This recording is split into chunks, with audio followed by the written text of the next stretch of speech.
everyone, welcome back to Equipoise classes. I am Surbi and I am welcoming you all in Mission CUET 2024 series where we aim to score 100 percentile in economics. And this is week 2, which means इस week का theme है determination of income and employment. कल आपने देखे थे 4 question, आज है हमारा day 7 and आज हम करेंगे another set of 4 questions. Okay, so this is me. Everybody, if you want to know me, you can take a pause and और डिटेल में मुझसे जानना है मैं कौन हूँ तो मेरी प्रीवियस वीडियोस देख लो नेशनल इनकम में where I've talked in detail about myself.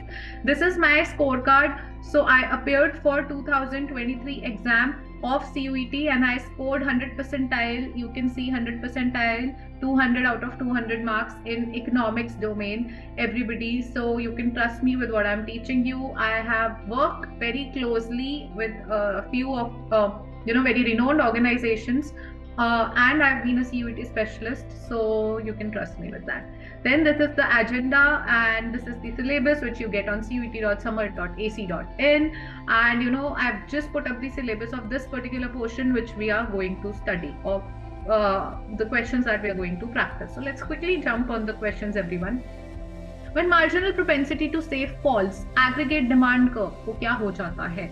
ठीक है, marginal propensity to save everybody fall हो रही है.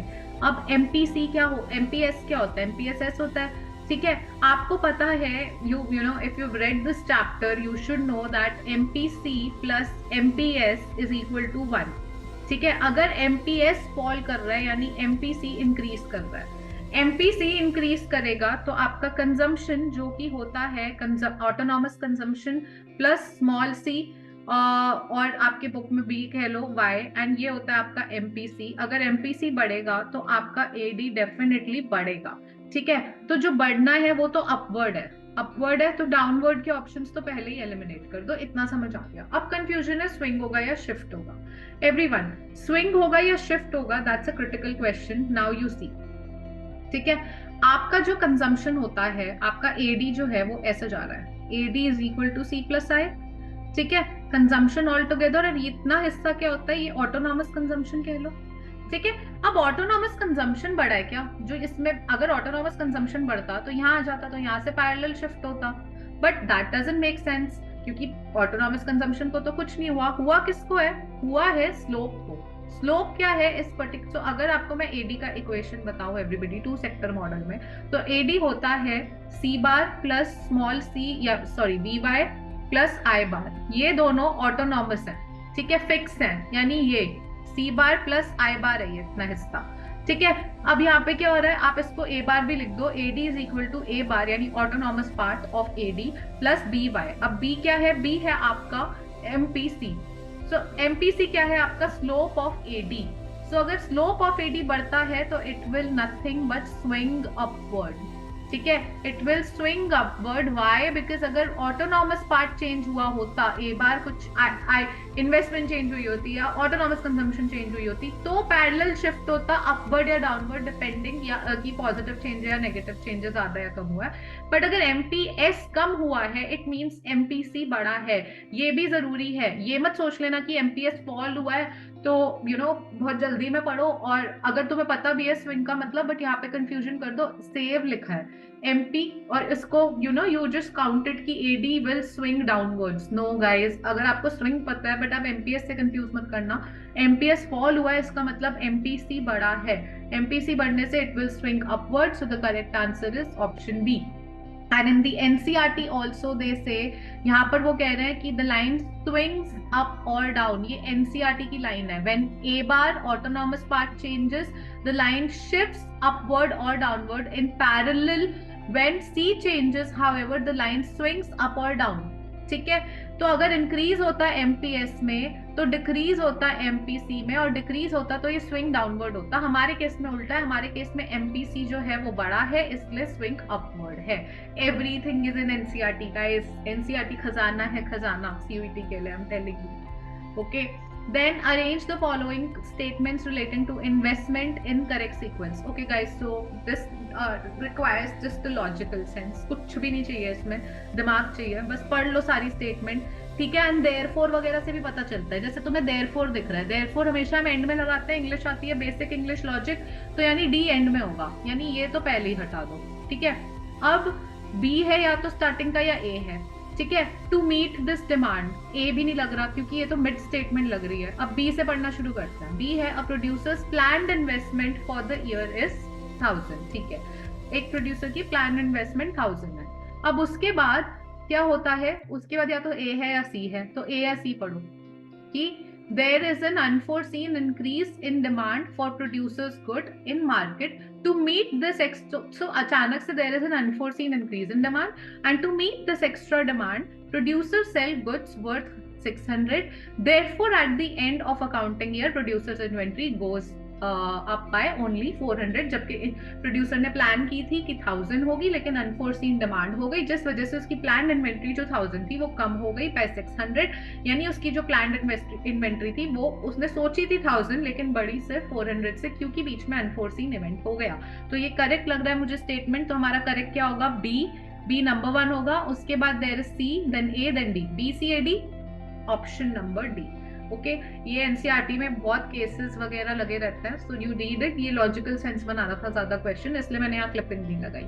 Then, which of the following statements is incorrect everybody? As MPC rises, तो इन्वेस्टमेंट मल्टीप्लायर पहले पता होना चाहिए, ठीक है। इन्वेस्टमेंट मल्टीप्लायर क्या होता है? इन्वेस्टमेंट मल्टीप्लायर को हम के भी बोलते हैं, which is nothing but आपका change in income due to change in investment, which is again 1/1 minus C या फिर 1/S।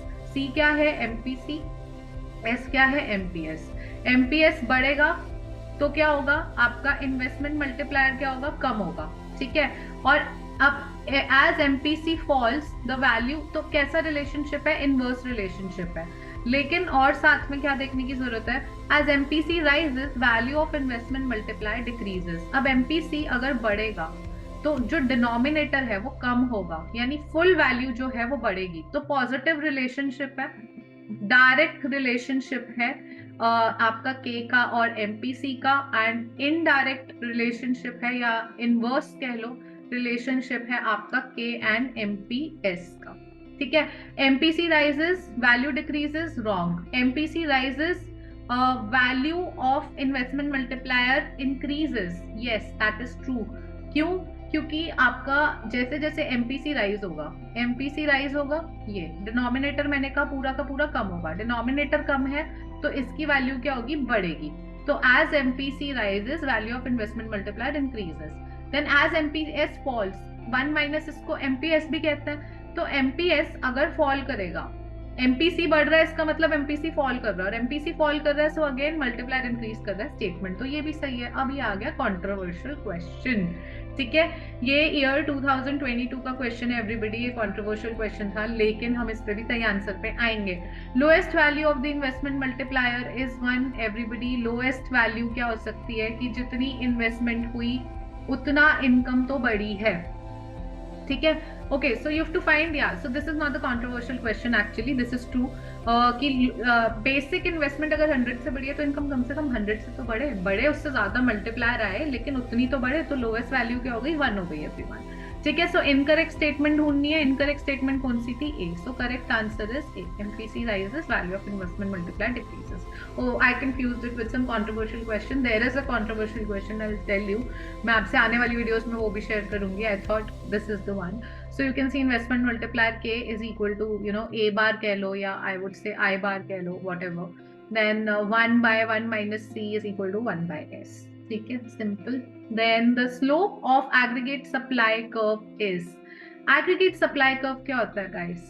ये ना डायरेक्ट नहीं दिया एनसीईआरटी में, बट मैं आपको मैथमेटिकल क्वेश्चन है थोड़ा। 45 डिग्री लाइन है, ठीक है। 45 डिग्री लाइन का मतलब क्या होता है? जितना इंक्रीज, ये वाई है, ये एएस है, जितना इंक्रीज इनकम में होगा उतना ही सप्लाई। तो जितना जो भी एक्स एक्सिस पे अगर वो 10 से बढ़ रहा है तो वाई एक्सिस पे भी 10 से बढ़ रहा है, अगर एक्स एक्सिस पे जो है वो 20 से बढ़ रहा है तो वाई एक्सिस पे जो है वो भी 20 से बढ़ रहा है। तो इसमें अपने आप ही समझ आता है कि स्लोप 1 होना चाहिए, ठीक है।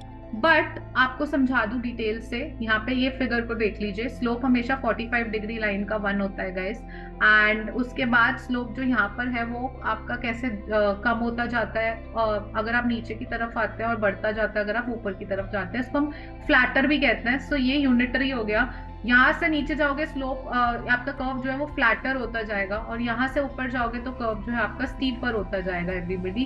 And this is your aggregate supply curve with 45 degree line. Since it's a 45 degree line, the slope would be 1. Okay, so I think we are done with the 4 questions of the day. Investment multiplier is important. Slope का significance important है. आपने 2 slope के question देखे कि swing upward है या downward है, वो भी स्लोप रिलेटेड था. कि एमपीसी किसका स्लोप होता है, एडी का स्लोप होता है. सिमिलरली एएस का स्लोप क्या होता है, 1 होता है. So slope related questions are critical and investment multiplier is important. I hope you enjoyed today's video. Thank you so much for being with me, and just keep liking, sharing and subscribing everybody, because that's very important. And also I am very soon going to make an announcement about my CUET sprint batch, so just stay tuned.